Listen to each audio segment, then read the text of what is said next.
السلام علیکم عزیز طلباء و طالبات، امید ہے کہ آپ سب خیریت سے ہوں گے۔ اللہ تعالیٰ آپ سب کو ہمیشہ خوش و خرم اور شاد و آباد رکھے۔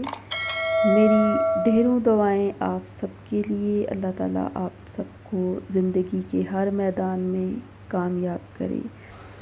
عزیز طلباء، جیسا کہ آپ جانتے ہیں ہم رموز اوقاف پڑھ رہے ہیں، اور اس میں اب تک جتنے ہم پڑھ چکے ہیں اس میں رموز اوقاف کی تعریف، اردو زبان دانی میں رموز اوقاف کی اہمیت، رموز اوقاف کی اشکال کے بارے میں اب ہم پڑھ رہے ہیں، اور اس میں سکتہ، وقفہ، رابطہ، تفصیلیہ، واوین، ختمہ، سوالیہ، استجابیہ، ندائیہ، فجائیہ، یہ تمام علامات اب تک ہم پڑھ چکے ہیں، اور یقیناً یہ تمام علامات آپ کو اچھی طرح سمجھ آ چکی ہوں گی۔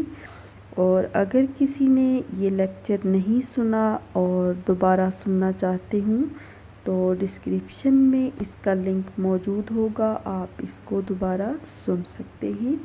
اور آج جو ہم علامات پڑھیں گے اس میں قوسین ہے، آپ اس کو دیکھیے غور سے علامت کو، اسے انگلش میں بریکٹ کہتے ہیں۔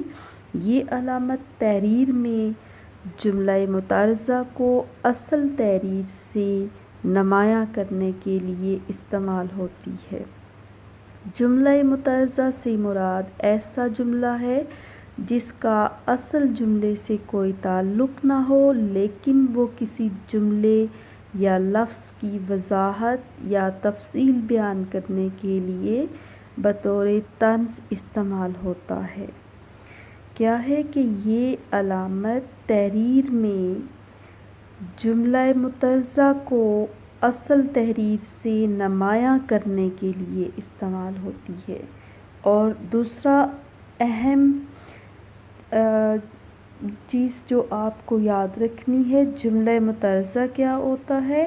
وہ ایسا جملہ ہے جس کا اصل جملے سے کوئی تعلق نہیں ہوتا، لیکن وہ جملہ کسی لفظ یا جملے کی وضاحت یا تفصیل بیان کرنے کے لیے استعمال ہوتا ہے۔ مثال کے طور پر ڈاکٹر جاوید اقبال عدالت عدلیہ کے جج ہیں، یہ ایک مکمل جملہ ہے۔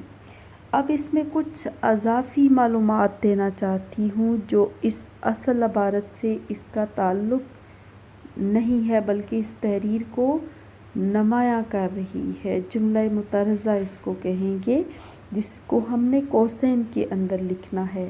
یہ جیسے جو علامہ اقبال کے فرزند ہیں، تو آپ غور کریں کہ اگر اس حصے کو ہم اگنور بھی کریں تب بھی ہمارا یہ جملہ مکمل ہے۔ اسی طرح ایک اور مثال آپ دیکھیے، میر اثر خواجہ میر دھرد کے چھوٹے بھائی شاعر تھے، تو یہ بھی بریکٹ کے اندر یعنی قوسین کے اندر جو عبارت لکھی گئی ہے اس کو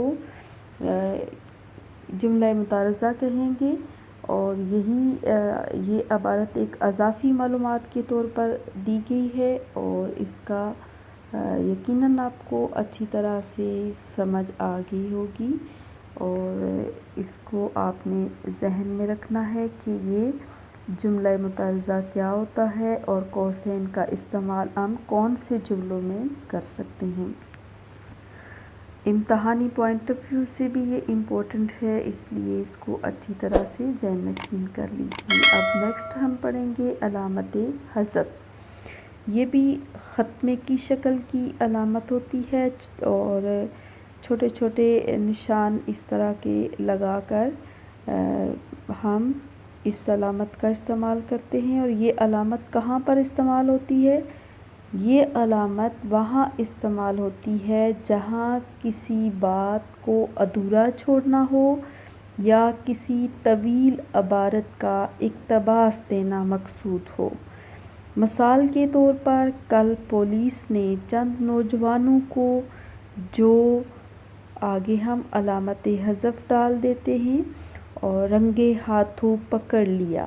اب پڑھنے والے کو اس بات سے اندازہ ہو جائے گا کہ یہاں پر عبارت کا کچھ حصہ چھوڑ دیا گیا ہے، اور یہ یا تو طویل عبارت تھی یا پھر کچھ ایسا حصہ جو چھوڑ دیا گیا ہے وہ مناسب نہیں تھا اس کی تفصیل دینا، اس لیے علامت حذف لگا کر اس جملے کو مکمل کر دیا گیا ہے۔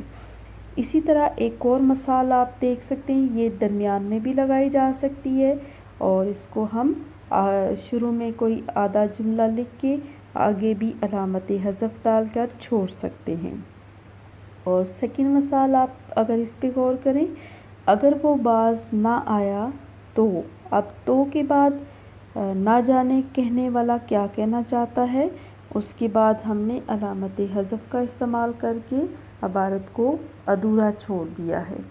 تو اس طرح کے جملوں میں، اس طرح کی عبارت کے اندر اس طرح کا اقتباس لکھنا ہو تو ہم اس کا استعمال کرتے ہیں۔ اب نیکسٹ ہے علامت ترک۔ الف کے ساتھ، الف کا مطلب ہوتا ہے اس کے آخر تک، یہ اس کے آخر تک کا مخفف ہے۔ یہ علامت اس وقت استعمال ہوتی ہے جب کسی بڑی صورت یا عبارت کا حوالہ دینا ہو تو ابتدا کے چند الفاظ لکھ کر یہ علامت ڈال دی جاتی ہے، جس کا مطلب ہوتا ہے کہ جس عبارت کے پہلے الفاظ لکھے ہیں وہ آخر تک مراد لی گئی ہے۔ مثال کے طور پر الحمدللہ رب العالمین، اور اس کے بعد علامت الف ڈال کر الف لکھ دی۔ اب اس کا یہ مطلب ہے کہ الحمدللہ رب العالمین الرحمن الرحیم، یہ پوری صورت جو ہے وہ اینڈ تک اس سے مراد لی گئی ہے۔ اسی طرح کوئی بھی عبارت، اقتباس یا کچھ بھی آپ اس کا شروع کا ایک جملہ لکھ کر اس کے بعد آپ علامت الف لگا کر چھوڑ سکتے ہیں، اور اس سے مراد آخر تک لی جاتی ہے۔ تو عزیز طلبہ، یقیناً یہ علامات آپ کو اچھی طرح سمجھ آ چکی ہیں، اور آج کے لیے ہمارا لیکچر یہاں تک ہی اینڈ ہوتا ہے، کافی ہے آپ کے لیے۔ آپ ان تمام علامات کو اچھی طرح ذہن نشین کر لیجئے، اور ہم نیکسٹ اپنے لیکچر کے ساتھ اگلے کسی نئے موضوع کے ساتھ پھر حاضر ہوں گے۔ تب تک کے لیے اللہ حافظ۔